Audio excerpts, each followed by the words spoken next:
Good afternoon. Welcome to the Midday Mull for Tuesday the 18th of May.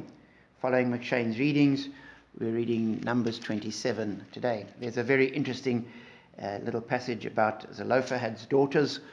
He didn't have any sons, and so they appealed and were given an inheritance along with all the men. Interesting sort of little bit of writing there. But what struck me more was God's dealing with Moses. In verse 12, we're told, "Then the Lord said to Moses, go up this mountain in the Abiram range and see the land I've given the Israelites. After you've seen it, you too will be gathered to your people as your brother Aaron was." And because when God had told Moses to go and speak to a rock, he hadn't listened to God, he hadn't done what God told him. And therefore God said he hadn't honored him and upheld him as holy in front of the people. Therefore he wasn't going to go into the promised land. He would see it, but he wouldn't enter it. He would have led the people from Egypt to the border, and there it would end.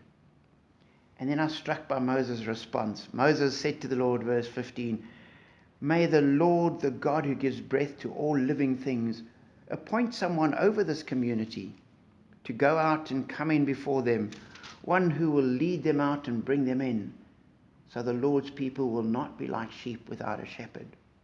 And that really struck me because Moses could have cried out to God and said, "Oh God, please forgive me and give me a second chance. God, please allow me to go in, change your mind, be more gracious," whatever it was.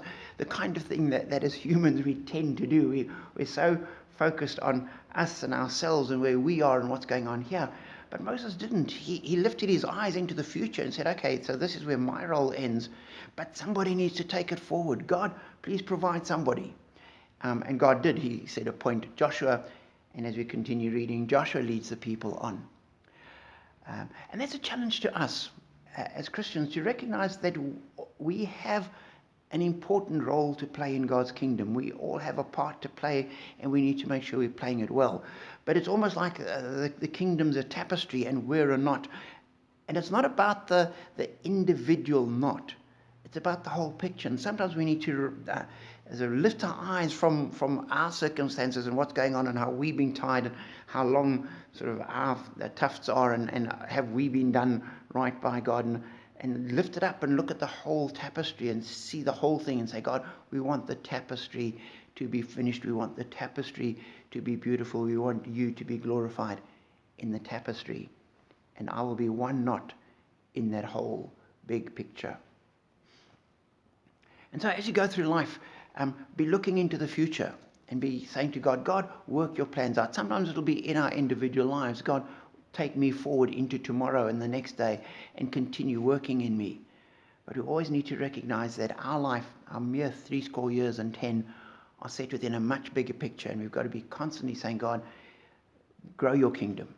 It's not about my life. It's not about what I do. It's about your kingdom and your plans and your glory.